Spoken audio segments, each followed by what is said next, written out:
So guys, nabalitaan nyo na ba yung bagong nirelease na experimental application ni Google? Nakakagulat mga tol kasi dahil dito sa app na to, pwede nang i-download ng mga tao yung AI sa kanilang smartphone. I'm not talking about AI application na ini-install natin na kinakausap natin. I'm speaking about AI itself. As in yung pinaka-utak mismo, pwede siyang i-install sa device, sa smartphone ng isang individual and pwede niyang gamitin offline. Di kailangan ng internet, di kailangan ng data. At as far as I know, kapag ka offline guys, walang data or mga prompt mo or sensitive information mo yung lalabas sa phone mo. Unlike kasi guys dun sa mga AI apps na kinakausap natin, nagra-run sila sa server kaya hindi mo sila pwede gamitin ng walang wifi or walang internet. Ibig sabihin, kung magpo-prompt ka, lahat ng prompt mo, yung mga sensitive information na binibigay mo sa kanya, lumalabas yan ng device mo. Dito ngayon pumapasok yung advantage ng mga AI guys kagaya nito na pwede i-install sa loob ng smartphone at doon paanda rin. Kasi hindi niya kailangan ng internet, hindi niya kailangan ng wifi at saka yung mga prompt na ibibigay mo sa kanya, doon lang sa loob ng device, hindi siya lalabas. Now guys, yung technology na pwedeng i-install yung AI sa mismong device para doon siya mag-run at hindi kailangan ng internet, hindi yan bago. Pwede yang gawin sa desktop. Kung alam niyo yung Ollama guys, pwede natin gawin yung gamit dun sa Ollama. Ang gagawin lang natin is pili kayo ng mga model, tapos yung mga model ng AI, pwede yung i-install sa desktop. Nakakagulat lang kasi this is the first time na nakakita ako na pwede na rin pala siyang gawin sa smartphone. And again guys, sa mga enthusiasts, I know you are excited to know this. And I know, pagka nalaman ninyo, baka gawin din ninyo. Pero guys, I want to give you first a big disclaimer. This video guys is for informational and educational content. Bakit ako nagbibigay ng disclaimer guys? There is no guarantee of safety. Even though nagpo-provide naman si Google ng broad safety tips guys. For me, there is no guarantee of safety kasi guys, pag sinabi nating AI, autonomous yan. So pag nag-hallucinate yan, hindi mo alam kung anong ginagawa niya and it's a bit scary lalo na naka-install siya sa device. Mas lalo na kung mayroong mga sensitive information dyan tapos labasan na, diba? With that being said guys, as a user, ikaw pa rin ang may responsibilidad sa paggamit mo. I will not be liable for any misuse of this tool. And also guys, I want to warn you na mag-ingat kayo sa pagbigay sa kanya ng mga permission. Kasi guys, meron siyang features. Pagka binigyan mo siya ng permission guys, pwede niya talagang i-operate yung device mo. And that is useful guys. At the same time, it is a bit scary. That's why you need to be cautious talaga. And again, I want to remind you guys, no blind trust. Huwag kayo magtitiwala sa sinasabi ng AI. AI hallucinate. And also guys, use at your own risk. At your own risk. So, without further ado guys, I want to open it kasi in-install ko siya sa device ko and yes, I will try. By the way, kung mahilig ka nga pala sa AI, gagawa ko lang ng channel ko ngayon guys para sa AI. Ayoko kasing paghaluin yung programming channel ko dito sa AI guys. So, gumawa ako ng channel kanina and ito yung magiging unang video natin ngayon. And as you can see mga tol, eto na siya. So, ang pangalan niya is Google AI Edge Gallery. As of now, early access pa lang siya and it's a bit experimental, no? Now guys, bago ko simulang mag-interact dun sa AI, show you this menu guys. And then makita ninyo yung settings. So, wala namang masyadong laman yung settings niyan pag in-open natin. Makita lang ninyo yung auto, light, dark, clear, whatsoever. So, wala masyadong laman yan, no? So, doon na agad tayo sa models. Dito sa models kasi makita ninyo kung ano yung mga AI model or yung mga LLM na ino-offer ng Google AI Edge Gallery. Yung mga utak ng AI na pwedeng i-install ng user. So, meron siyang Sham as of now at ang naka-install na in-install ko is yung Gemma 4B. Ito kasi yung isa sa pinakabago nila guys. And gusto ko matry kung matalino ba talaga. So, mamimili lang sila dyan tapos pwede nilang i-click yung download para ma-install sa device nila. So, pagka pinindot natin yung benchmark, so makikita ko dito yung iba't ibang accelerator. In short words, parang itetest ko lang kung magra-run ba smoothly yung AI. So, pwede ako mamili ng model dito. Dahil ngayon, isa lang yung dinownload ko, isa lang yung nakikita kong selectable na model. So, kapag ka na-download ko na yung model, mamimili lang ako dito guys kung anong prepared ko tapos pwede kong i-run yung benchmark. Just to see kung magra-run yung AI model ng safe sa device ko guys. Bakit kailangan ko malaman yun? Kasi guys, nagra-run to sa device ko. Ibig sabihin, nakadepende yung speed niya dun sa specs ng smartphone ko. Kung naka-flagship phone ako, mas mabilis yung AI. Pero dahil naka-normal phone lang guys, wala nga to sa mid-range. So I'm pretty sure na medyo magbabagal talaga to or maghang pa to sa sobrang lag. Pero guys, hindi ko na itatry yan, no? Kasi benchmark lang naman yan. So alam niyo naman ibig sabihin ng benchmark. So pwede nating i-benchmark sa GPU, pwede rin nating i-benchmark using our CPU. Merong mga AI model guys na mas heavy sila sa GPU. Meron naman mga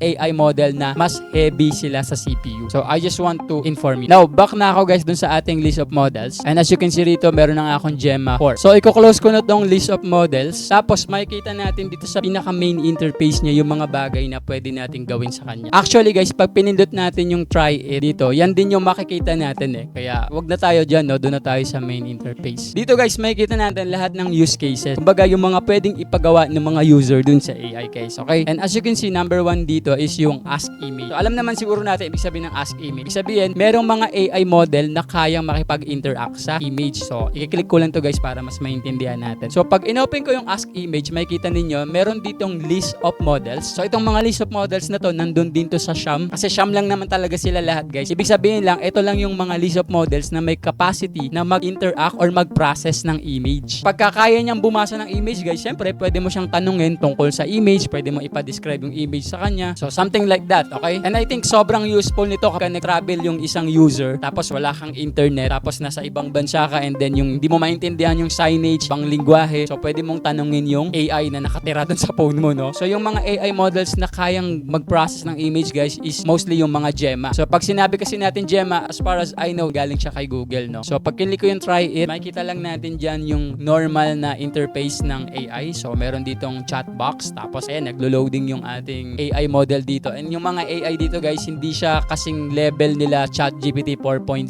or 4.1 or 5.2, 5.4, sobrang laki na nun. But while ito guys is maliliit na AI lang to, this is smart enough guys. Sobrang capable nito. Mamaya papakita ko sa inyo. So ang nangyayari kasi guys, every time na mag-open tayo ng use cases kagaya nitong sa email, niloload niya yung model, ini-initialize niya. And dito kapag hindi masyadong mataas yung specs ng phone ng isang user, ang tagal nito guys, ang tagal nito around mga hindi lang 1 minute, umaabot siya minsan ng 2 minutes. So I think depende kung ano yung spec ng phone. There's no general rule pagdating sa waiting time kasi dahil nga nakapende siya or nakatira siya dun sa device. So it depends dun sa specs ng device. And as you can see guys, eto na siya. Nag-load na yung ask image. So pwede ko lang i-click yung plus sign. Tapos ayan, mag-enter na ako. Mag-take ako ng picture or mag-pick ako sa album. So hindi ko na yan gagawin guys. No, baka makita niya pa yung album ko. So back na ako dyan. Other than the ask image, meron din siyang audio scribe. Everything about audio. So ito naman yung mga AI na kayang mag-interact sa audio. Kaya niya i-transcribe. So kaya niya guys yung speech to text. Kaya mo ipasulat sa kanya or translate mo yung words or yung paragraph or whatsoever na. Basta guys, may kinalaman sa audio, no? Pwede nating process din sa mga AI na yun. And yung mga AI guys na may kayang mag-process ng audio is ito sila. Puro Gemma pa din guys. Kasi guys, yung Gemma galing nga siya kay Google so medyo matalino siya. So I can just also try it guys. So i-click mo lang din yung try it and the same interface will open kagaya kanina. So ayan. And you're just going to wait na mag-initialize siya dyan. Katapos, pwede ka na mag-message. Pwede ka na mag-add ng file or mag-attach ng file or ng audio file. So ayan. Click mo lang yung plus. Record an audio clip o kaya pick a web file. So wag na no. Back na tayo. Other than the audio is meron na AI chat. So ito yung pinaka-popular. Ito yung kilalang kilala natin lahat. Prompting. Yung kumbaga chatbot lang siya. So dito pag tinry natin to, I think dito ko susubukan si Gemma. Siyempre English speaking to no. Pero tatagalogin natin. Tingnan ko kung kaya niyang makaintindi ng Tagalog. Nakakaintindi siya ng Tagalog guys. Ibig sabihin multi-language siya no. So tatanungin ko to. Bilang AI, meron ka bang planong sakupin ang mundo at ang mga tao? Then send natin sa kanya. And ito guys, napakabilis niya lang mag-response. Sabi niya dito, bilang isang large language model na binuo ng Google, sabi sa inyo sa Google, wala akong anumang plano o intensyon na sakupin ang tao o ang mundo, bla bla bla. Okay, so makikita niyo dito guys, sumasagot yung AI. Pero ang kaibahan lang, medyo mabagal yung pagsusulat niya kasi nga, nagra-run lang siya sa phone eh. Diba? Hindi kagaya ng mga ChatGPT na, yun kasi nagra-run sa server yun. So talagang pwede mo pang kausapin real time. So e-end ko na to. Dito sa AI chat, madaming mga AI model na kayang gawin nyo. Kasi madali lang naman yung chatting. Next guys is itong agent skill. So dito, kailangan na natin maging maingat. Kasi guys, pagka agent skill, ibig sabihin, medyo lumalalim na yung permission na binibigay ninyo sa isang AI. Subukan ko lang guys, yung Gemma pa rin. So si Gemma, halos lahat kaya niyang gawin, no? Ngayon guys, para maintindihan ninyo pag sinabi nating agent skill, kung mababasa ninyo guys, uses a specialized high-order reasoning by loading different skills. Parang nagiging augmented siya. Ang nangyayari, kaya niya nang mag-manipulate ng mga system. Kaya niyang gumamit ng information, kaya niyang gumamit ng mga software. For example, kung mapapansin ninyo sa baba, meron na dito mga example na question. For example, ayan, interactive map. Parang nanghingi ka sa kanya ng location and gagamit siya dito ng mapa. Sige, unahin muna natin itong interactive map. So pag kinlik natin to, meron na agad na automatic na. So dito ang tanong, show me the Googleplex on interactive map. Ang mangyayari nito guys is dahil nga agent skill na siya, hindi lang siya magre-reply sa'yo ng address. Gagamitin niya mismo yung Google Map. So ganun ang agent skill guys. Kaya niya nang gumamit ng mga software. And hintayin natin, so medyo mabagal yung loading niya. Loading skill, interactive map. Ayan, nakita ninyo, nag-call na siya ng JS script. Sinabi nating interactive map, ibig sabihin, hindi lang siya basta image lang no, ng mapa. Interactive map. Kailangan na navigate natin. Ayan, nag-provide na siya ng mapa. And nakikita ninyo, pinakita niya yung Googleplex sa mapa. And pwede natin tong i-navigate. So, i-navigate lang natin. Ayan, nakikita ninyo, pwede natin siyang i-navigate. Kasi nga, interact map yung hiningi natin. Sa agent skill, guys, it's more than just prompting. Hindi na siya text-based. Kasi kung text-based yan,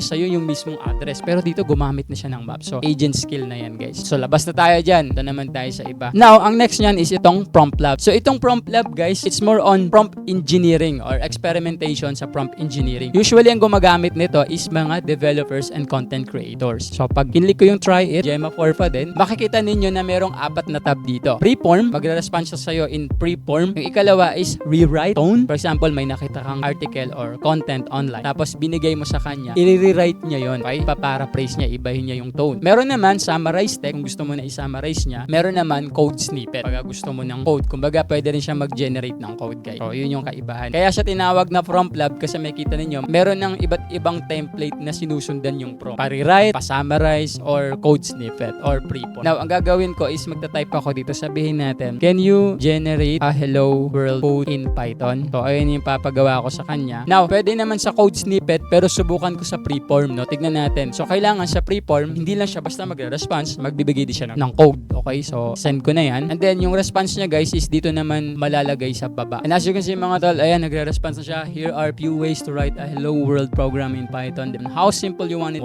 Ano na siya, sumasa na siya. Dapat tinanggal ko yung internet, no? Yung wifi. Pero wag na, kasi ganun din naman. Hindi lang siya basta sumagot sa akin in text, nagbigay din siya ng code snippet. So, parang prompt lang din siya, para ka lang din nakikipag-chat sa AI, pero merong iba't ibang templates. Okay? Pwedeng pa-rewrite or pa-summarize. So, I think i-stop ko na to para makaalis na tayo dito. So, yan yung prompt lab. And medyo madaming mga AI na pwedeng gumawa or kayang gumawa niya. Kasi guys, again, parang prompt lang din naman yan. And then, eto na yung Tiny Garden. So, yung Tiny Garden, guys, experimental din to. This is a game. Hindi lang siya basta laro. Meron siyang AI sa loob. So, imagine you are playing or gaming with an AI. And yung AI na kayang gawin yan is ito lang Tiny Garden. And I think galing din to kay Gemma. Ayan o, function Gemma din. So, LLM din siya ni Google. So, hindi ko na yan ida-download kasi di naman ako maglalaro. And ito yung pinakamalupit, mga tol. I think dito kayo dapat maging cautious masyado. Just in case you want to use it at your own risk, bahala ka. Pero I advise you na pagka dito sa mobile actions, you need to be very cautious. So, pindutin ko lang yung mobile action. Bakit kailangan nating maging cautious pag gumagamit nitong mobile action? It performs various device actions through function Gem. So, nagpe-perform siya ng mga device action. Sabihin, it has the capacity or ability to control your device. Papakitaan ko kayo. Ang gagawin natin is i-download ko lang itong mobile action na AI. Medyo mababa lang siya, no? 289 MB para makita natin kung kaya niya ba talagang kontrolin yung smartphone ko, guys. This is why, guys, yung AI, kapag ka marunong ka gumamit and you know how to implement proper security, alam mo yung parameters ng model na ginagamit mo. Marunong kang mag-interrogate. Most people kasi, they ask question, nagpo-prompt sila, tapos kung ano yung binibigay, yun na yun. Okay na sila sa ganun lang. If you're really smart, guys, hindi ganun dapat. Pag sumagot yung AI, try to interrogate, diba? I-cross-examine mo yung response niya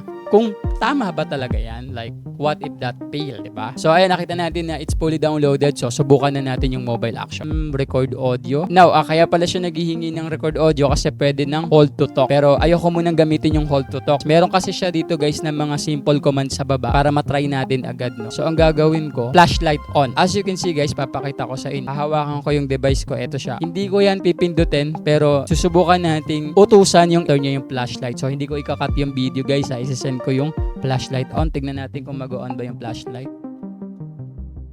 So, ayan. Ayan, nag-on yung flashlight. Ngayon, flashlight off. Nag-off yung flashlight, guys. Send email. Sige, subukan natin. Send email. Tignan natin kung send an email to JS example meeting and hi John, let's meet at 3 p.m. tomorrow. So, in-open niya na, guys. Boom. Nakita ninyo. In-open niya, guys, yung Gmail ko. This is scary, man. This is scary. Okay? And it is amazing at the same time. At the same time, scary, no? Na alam kong, wow, it can control your device. So, ayan, guys, pinakita ko sa inyo. Hindi ko hinawakan. Nagpindot lang tayo ng mga simple commands and then automatically, That's it. Babak na ako dyan. And yan yung pinakahuling use cases na pwede nating ipagpagawa dun sa AI. Now again, I just want to inform you guys na meron ng ganitong klaseng technology. But again guys, I want to give you a huge disclaimer guys na this is still at its early access. And parang kagaya lang din ng OpenClaw guys na niraran nila yung AI sa sarili nilang device. It's a bit risky pa rin, no? Kasi autonomous tool ang isang AI. So it hallucinates. At pag sinabi nating autonomous, gumagalaw siya ng sarili niya after your set of commands, syempre, but you don't know kung ano na yung ginagawa niya. So there's still a risk, especially at this early stage. While I'm not saying na wag ninyo siyang gamitin, you can use it at your own risk. You must always be responsible on using this. So ayun lang mga tol, sana may natutunan kayo. And again guys, I want to remind you, use AI responsibly. Thank you so much. See you on our next vlog.